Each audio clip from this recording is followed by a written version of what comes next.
and it's you know, of course, we've had our problems, and we've had administrators say how it's not going to be allowed and it won't work. My own administrators, I'm hoping they'll never find out that we're doing this, but we'll see. We'll see. Again, not too many words here. I don't want to, but the critical point here I want to say is that as all of you have experienced the frustrations and the wonder of dealing with education for sustainable development, that it is that notion of the critical hierarchy of education that often, if not always, gets in the way of real learning. When we let budgets and curriculum documents and the reasons it can't work. And so all of that to say that I don't want to spend much time dwelling on all of those real frustrations and really important aspects to say that this worked, and I just wanted to share it with you and celebrate those kinds of experiences that I've heard here today and read on your sites. But the teachers and the principal allowed it to happen. We facilitated it through RCE by offering, it didn't cost them anything. We did the work, we did the background, we had the facilities. Now, ironically, again, going with the theme of water, is the teachers, when we met with them, they said, well, look at this yard. It's too wet. We can never go outside to study wetlands. Okay. We're in one of the world's largest migratory routes of Canada geese, of ducks, it's the bird watching, Bird Studies Canada, the Canadian Wildlife Service are located in our community because we're on a flight path, but it's too wet to go outside. Look at that yard, it's horrible. There's the walkway, there's the trail on a usual basis. This is not after any major sort of storm. So the children weren't allowed to go on the playground for years. There was this lovely outhouse, used to serve some function, but students say zombies live in there now. I don't know, but the teachers were very worried about these. They didn't let them near this messy yard. There used to be a mobile home there. So there were some issues with the facility. So we wanted to facilitate change. And this was the fun, this was the excitement. And a word that you used several times that I hadn't heard for years. I'm used to standing behind my podium at the university, well, not so much, but lecturing for an hour and a half. Oh, there's the time. Everybody leaves, the next group comes in. When I go to this school, I hear people say love all the time. I love you. I have kindergarten children hugging my leg saying, I love it when you come because we can go outside. And I'd forgotten about that in my teaching. I've been teaching for 35 years, but I don't hear a lot of love being mentioned, or I don't see a lot of it at the university on a daily basis. That may be just my institution, I'm not sure.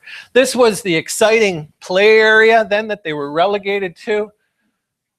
I mean, this, I don't know if anyone's involved with the penal system or nuclear facilities or something, but I'd have to tell you that's a school, right?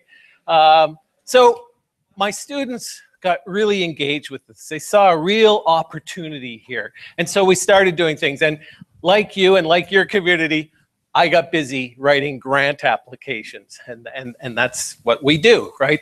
Because the school system said, well, none of this can happen. We can't go outside. Oh, liability, we won't get into too much of that.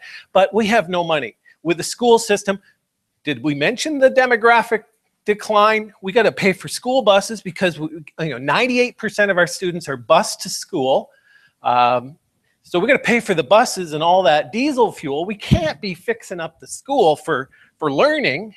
So you can't have any money. There will be no money from the school system for this. Okay, check. Well, this is the first. And again, that's that same shot. Well, perhaps there's some nice fall colors there, but look what we did. You can't even see what we did. We put drainage in. We got a grant and we put in drainage tile over the summer. And one of our teachers in his wood shop at the high school built these little buddy benches. And we started using the playground again. There's that ugly site. We put an eaves trough on and we put a rain barrel. The rain barrel cost $10. The eaves trough got donated by one of the students' parents who owns an eaves trough company. He put it up in about an hour. And so that ugly wall, and then we built raised gardens. My students, the young ones, they had a wonderful part of the summer. They developed a program there, and they built raised gardens. They also had workshops then for the community to come in, and they sold dozens and dozens of rain barrels that day. The teachers built their own garden, raised garden, bit of a competition with their students, and said, well, we'll try our hand at it. And I saw, and again, it defied all of the logic, right? Getting teachers outside. And I said to them, let's set a really reasonable goal, 10% more time outside. And of course, the first time they went out, that was 100% increase, right? But they hadn't figured that out. I said there'd be no math. So I said, well, look, you've already broken, you've exceeded all of your own expectations. Now, several of the grades, and that's that first year. Now they have put in place, they're moving ahead. They have committed to going out every day next year. And I said, well, even in those winters, now our schools, you talk about Saskatchewan winters, this school was closed 16 times due to snow last year. 16 days because of snow and severe weather. But what does that mean? Here's the centerpiece of the project. In the back, remember that horribly drained area? We worked with Ducks Unlimited, again, their head office, their regional head office is in Amherst, Nova Scotia, 8 kilometers away from our school. The director's daughter goes to this school. He loved the idea. We got a grant from Ducks Unlimited, and they came in and they dug a wetland in this major North America, and they got all the permits, because that's what they do, Ducks Unlimited. They got all the permits, and they did this in February. The only rule from the school board, you can't move the soccer posts. That was their concern. Oh, the kids won't be able to play soccer there. Well, nobody's played soccer there for about 30 years, but we noticed that in the outhouse. And the outhouse somehow disappeared at the same time the trucks were there. So this was fascinating. They dug a wetland. And there you can get another perspective. And we started, and people were like, well, that's never gonna, what a big mud hole. The kids are gonna get dirty, whatever. But so we got bird houses. We started to regenerate the back of the yard. The water came, instead of sitting on the land, it drained into this new wetland area. It was beautifully well constructed, well drained. We built a peninsula between the two ponds. We built a little bit of a peninsula, and then we got a grant, and we built the pirate ship. The kids wanted a pirate ship. The kids wanted a pirate ship. Why do we need a pirate ship? Well, we needed a place to learn, a place to hang out, a place to sit. Now, we've been through 3 Jolly Roger flags. They seem to be collector's items, but this was a wonderful, wonderful site. The kids just love it. Everybody loves it. The teachers love it. And again, it's very windy in this region, so they can sit there. It holds 25, 28 students. And if we get that obesity down, it'll probably be 30 students if we get them away from their screens. And it's a great learning environment. And we now have this summer, we're putting, it's got 2 masts. One's going to have a solar collector, and one's going to have a wind turbine on it. And we're going to generate the electricity for the learning tools. Whoa.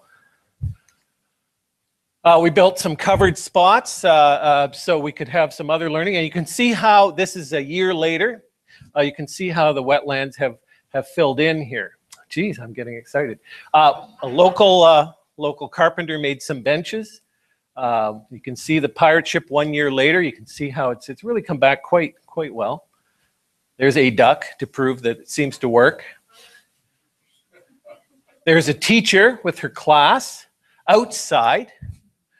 Kids seem to be engaged. She's very engaging. You can see the other groups. Lovely learning spaces have been created just outside the classroom, because this was the problem. We live in one of the biggest wetland areas in the world, but what was the problem? We would have to have a bus to get there, and to schedule a bus is near impossible. So we created the wetland It integrates to all levels of the curriculum throughout the school, and now other schools are walking, the middle school walks up the street and uses the wetland. There's that back of the school area again, these lovely little learning spots. Hang out here. Place to sit is so important, but also to allow them to move around. There's the raised gardens. Each class gets one if they want one. We've now built in the curriculum in terms of science demonstration projects, but also active learning spaces, getting their hands wet. We have class sets of rubber boots. One of our kids' parents owns a hardware store and donated like 100 pairs of boots, which was awesome. Outside the classroom, so in those days when they are in class or in looking in, they can at least look out at the product of their work. In the spring, they planted a pumpkin patch in the front of the school, and that'll come to fruition in October. And they're already planning. They're going to make pumpkin pies, and there's going to be a fundraiser. They're going to sell pumpkins for $100. That's what the grade 1 class wants. They're going to sell their parents pumpkins for $100. Sounds about right to me. The energy demonstration fits into the curriculum as well, and we've just been approved for a solar demonstration unit. We're going to take one of the classrooms off the grid, but also demonstrate what that means. How is electricity generated, and how can we differentiate from the fossil fuels that burn the big motors in the school versus the electricity in this classroom. These are some of the other ideas that have come forward. Parents, community groups. Community groups have taken it upon themselves now. It's truly the case, if you build it, they will come. They have offered us funding. We want to get in on that. That's something we can engage with. There's some of the background on the funding. It's up to about $150,000. None of it coming from the education budget. And what I suggested too, and again, how these threads are coming together. My students, the students at the university, are getting some wonderful experience in education for sustainable development.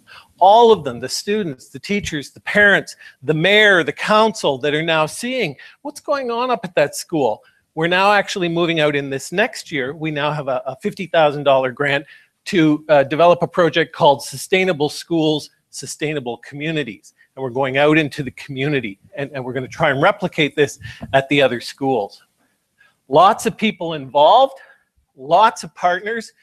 I don't want to for a moment suggest that RCE was the brilliant idea behind this. No. As we heard first thing this morning, how can I help? Those were your words. And that's all we ever do. How can we help? Money's the problem, we'll try and help. Labor is the problem, we'll try and help. Teachers that are afraid, they never have ever heard of ESD or ever took anything about it in their education program, let us help. So the curriculum, the students, and the teachers certainly seem to be responding. I've got teachers now asking, do you want to do this inside or outside? Ooh, outside, out they go. The grade 1s now, they're not even going to go inside at the start of the year. This year, they're going to meet outside for the first period, the first hour of every day. And the teachers and the students decided that. They get into the woods, they get their feet dirty, they study the 4 seasons, they're totally engaged. We're using wonderful ESD products, thanks for our friends from York and other places. There they are. Teachers aren't worried anymore. My first meeting with the teachers, well, we'll have to cut those trees down so we can see all the children. Excuse me? I'm serious. We'll have to cut the trees down. How about you move and follow, try and keep up with the children? We're planting. Again, these old people get to go and be part of the school again and get people to say, I love it when you come and you help us plant trees. And, you know, forget, you don't even need a shovel to plant a tree. They do it with their hands. It's incredible. There's the back of the school again. There's the pirate ship, the critter dipping, which they absolutely love. A tree fell over this year during one of our storms. I said, don't you dare move that tree. They wanted to take it away. And this is just, the students absolutely love this. And what is that on the bottom? Those are roots. Okay, learning moments. It's been wonderful. A local artist contributed outdoor curriculum ties, bilingual, French-English. New Brunswick's the only bilingual province in Canada. And it just gives you an idea of, and so we have these displayed now around the school. They're just beautiful. That connection to water, that connection to wetlands, that connection to why are these species in this local ecosystem that you have been part of. It's been wonderful. Marsh birds, insects. The last day of May, we had an outdoor ecosystem day. This is from the roof of the school. You can see the wetland now that's been created. There's the pirate ship and the learning centers that have gone on.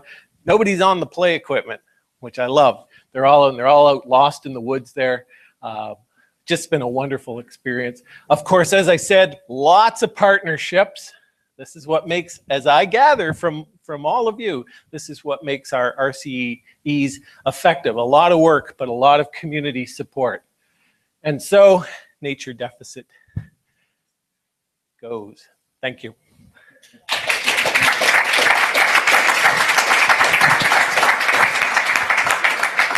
Well, thank you, Mike. That was very entertaining and very interesting. We're delighted to have you as a member of our RCE family here. So thank you. And we'll pass that on to Chuck Hopkins. All right, we're moving along, and we're going to have our final presentation for today from Chuck Hopkins, who's going to talk to us about the RCE Toronto. Thanks. And I think you're also going to have a Skype partner, or no? No. Okay, no Skype partner. It's No. all on your shoulders, but I'm confident that you can manage it all. Son of a gun. Plus, Yeah, we got Lyle's Lyle, back available. up. Yeah, and Chuck realizes Come on, that Lyle, he's get in here. he's the last speaker before the drinks. So Yeah, that puts the pressure on. I have a great follow-on from that, Michael. I used to be school superintendent, and I was at a particular meeting where a group of parents who lived in downtown Toronto and had their creative playgrounds and so on, they moved out into a rural area, and so they were petitioning the local school board in the rural area. They wanted to have a company come in and build a creative playground, and they wanted $80,000 to have this company come and do it. And they went through the whole thing about how their children were being bused and they didn't have the outdoor. And so one of the farmers got up and he said, well, I think we could just put them off the bus a mile from the school. We could save about $60,000 on the busing, and so it was a practical thing. But instead, the community came together and built a creative playground, much like that. Because the thing is, when you build it, then you're into maintenance. Building it, you're into learning, and you're team building. So you never want to be finished. You always want. It's about the doing and the learning. At any rate, I'm only going to take about 10 or 12 minutes, I think. And I want to sort of pull together what a glorious day and seeing and getting different perspectives and so on. I recall just listening to you, Michael, with the size. The other extreme when we started off was the RCE South Pacific. The site, because there's one university, University of the South Pacific. It never really went anywhere. It was just too big. It was too huge. It covered, such a huge distance and so on. So we're learning as to how to work, how to move forward. We're also learning that there's environmental education, there's social justice issues and so on. And that reinforces the concept of the strengths model. The strengths model starts off with no one group owns this. No one group can do it all. The second thing, though, is everybody can contribute. We need the philosophers. Even we need this. We need the sociologists, right? We need the environmental. We need the psychologists. We need the economics. We need private sector. We need to look at things in their totality. Now, what is hard is who steps up to try and build the coalitions. The third step, first, no one owns it, everyone can contribute. The third one is we need some leadership. We need some people to pull together to identify issues and start working on them. And then the fourth thing is when we know what we're doing and we have some concrete evidence, then we really need the senior leadership to start resourcing, putting it into policy, backing it up, making sure that everyone faces into that. So we need it. Eventually, it works out that it's led up and resourced down. It's a combination. So that's that strengths model. And what I want to do is to just share with you is a kind of a different approach. We're all learning in our own situations. What are the resources we have? What can we do? What's unique? And there's a new model that is emerging, and I'd hoped that Kira would have been here. She couldn't be here, and nor is it going to work for her to Skype in. She's in a little tiny town in Maine with her family on holidays and was going to try and Skype from the local library, and it's just not going to work. But I want to tell you a bit about it. Usually, what has emerged is that it's been more environmental groups that have taken the lead in the RCEs and sort of reached out and tried to engage others and so on. In Toronto was one of the very first RCEs. It was one of the first 7. And we didn't know. And we just said, okay, who would like to try and start this? And then they kind of looked at me because I said, okay, I'll try. But I'm not going to run it or anything. I'll just see if I can get some people. And we did. And we put some people together. And it ran for a couple of years. But it never got beyond discussing their constitution. They broke the first rule that we learned. We didn't know. First rule, do something. Start to feel that you're making a difference. Get some things done. Being able to show your, you are accomplishing things. And gradually, people just stopped coming up to the meetings. And there were some other things we learned. But it looks like we may be able to bring Toronto back on. See, the first 7 didn't have to go through the process of applying. They didn't have to have commitments from partners. It was just a group of people saying, yeah, we'll try and make it work. We learned that in the very first year. That really didn't work. The unique thing about this one is that we're looking at not just Toronto, we're looking at the whole province. There is a group, and it's the Association of Municipal Social Services. So these are the people that do public housing, mental health, welfare, all of those social services. They're looking at how education and training programs, building strong, they have already big budgets for public awareness, but they're trying to look at how they could form partnerships to better inform the people in those communities so that they could more efficiently deliver this and address sustainability issues like unemployment, like environmental problems, recreation, and so on. So the idea is that we're going to have this large association that is pretty well funded, And they have direct contacts into the Ministry of Education, Ministry of Health, Ministry of Human Resources, Ministry, Natural Resources, and they can operate at that top level of government. This is the plan that will be out there. Haven't done it yet, but we've got now 4 major cities scattered around Ontario. Ontario is fairly big. It's a province in the middle. You could drop France and Germany both into it. Okay, it's pretty good size. It stretches from New York to Wisconsin, Minnesota. Yeah, yeah, the tip of Superior, right? So it's fairly big.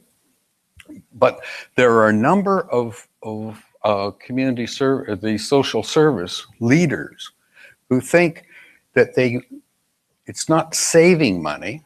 They don't want to reduce, they want to have better use of the money, because they can see inefficiencies where they are trying to work with people who start their TB shot, inocular drugs and never finish it. They see working with homeless people is extremely difficult. They can see all kinds of inefficiencies that if they were able to have better education, better training, etc., it would just be better use of the funds that they have. So this, I think, will be quite a different approach to the whole thing. And we're very interested, and I'll sort of close or take questions, whatever. And again, building on Michael, there's an approach through quality education of, instead of sticking to the subjects, history, geography, science, 40-minute periods, etc. It now looks like it would be much better if we delivered our education systems also through phenomena. This is the term the Finns are using, and they're rebuilding theirs. There's, usually thought as one of the world's great education systems. They're looking at place-based, problem-based learning. Even at the secondary school level, we do it in primary, and it works nicely. But by the time kids get up into grade 4 or 5, they start to split those, the robins from the crows and the buzzards. As we go along. So the idea of how can we take local, tangible, real issues that are relevant to the young people, and how can we build the knowledge, skills, values that are inherent in the disciplines, but how can we deliver them through phenomena? Many of these things that would be chosen by students, working in teams and groups. And what better way of delivering that than through building a sustainable future, the world they want to live in, and how would they go about doing that? So I'm hoping that in a couple of years, when we're back and reporting, we'll be able to talk about, I don't know what we'll call it. We'll just call it RCE Ontario now. But at the heart of it, in there that wants to get going again, is Toronto with a second approach, one that's much better informed by the experience that you can share back into that situation. So thank you very much. Good, thank you. So stay there a second. I'm encouraged to hear what's happening in Toronto, because our history here at RCE Grand Rapids, as you know, Chuck, is really integrally connected with Toronto. Yeah. The former mayor of Toronto was a good friend of mine, and during and after Toronto was made, the previous one, not David Miller. Not our Ford machine. Not that one. No, David Miller was a good friend of mine. Thank you for helping me with that clarification. So we had heard about this RCE thing, and that Toronto was one. And I talked to Mayor Miller, and he said, sure. He said, I've got somebody on staff that's working on it. They connected me with staff. They connected me with connected us with Hopkins. They connected us with all the people there who helped us put together our own our RCE application here for Grand Rapids. So I'm really pleased to hear that you're coming back. And as a matter of fact, just let me make an offer. If it's bigger than Toronto and it's RCE Ontario, I'm in touch with a wonderful group of mayors, Great Lakes and St. Lawrence Cities Initiative in Ontario that I think would be good partners for you in this process. So let's see. We've got a little bit of time here. We're not going to take a lot of time because we're ready to break for the day. But questions or comments for either Chuck or anyone else who's made their presentations today. Let's take 10 minutes or so and see if there are questions. I'll bring the microphone around. Questions or comments?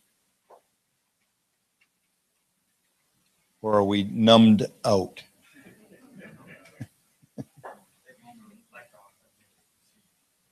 Okay. Allow it to settle in to that strong place in your center. And everything that we've heard and learned today, begin to process, because we can talk about it next in a more informal setting. So thank you, Chuck. And Gail, come on back up and help me here. We're going to this evening's I'm not going to call it a program because it's really just purely social. You were at the Grand Rapids Art Museum today for lunch, right? And the director of the art museum is a man whose name is Dana Fries Hansen.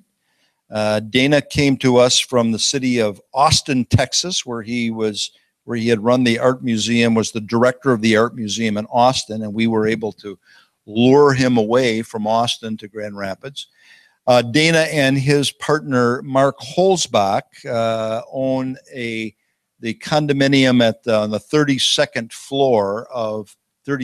floor of the what is our tallest all residential building here in Grand Rapids. So we're going to go over there this evening for our dinner, for conversation, for cocktails. I should introduce to you from my staff, Jane Bush. Jane, who is my administrative assistant and has been active in this program and pulling this program together. What's most important for you to know about Jane right now is that she will be the bartender at this evening. So, Gail, let me turn it to you for instructions. I think she'll have the tip jar out. I'm not really sure. Working for the city, it's not that lucrative. We're a little bit ahead of schedule, so that gives you a bit of a break that maybe was a little unexpected because my math isn't so good. So we're leaving earlier than I thought, which is yay, good, right? So we're going to walk you back to the hotel where you can refresh, throw in some blue jeans, relax, take off your tie, or loosen it. Yes, you, John. Because we're going to have some fun. You are to arrive at your next destination at 7. That gives some of us a chance to get ahead of you and get things set up. So if the mayor has offered to help escort you from the hotel like we did this morning over to the River House condominium, and it'll be it's like a 10-minute walk. So 6:45. How about that? And then those of you who are running a little late, get out your GPS and look at your name card and figure it out. No, I'm kidding. No, we'll help you out. So 6:45 in the lobby, and Mayor Hartwell will help you get to where you're going next. So consider this a free hour of a bit of a break. Thank you very much.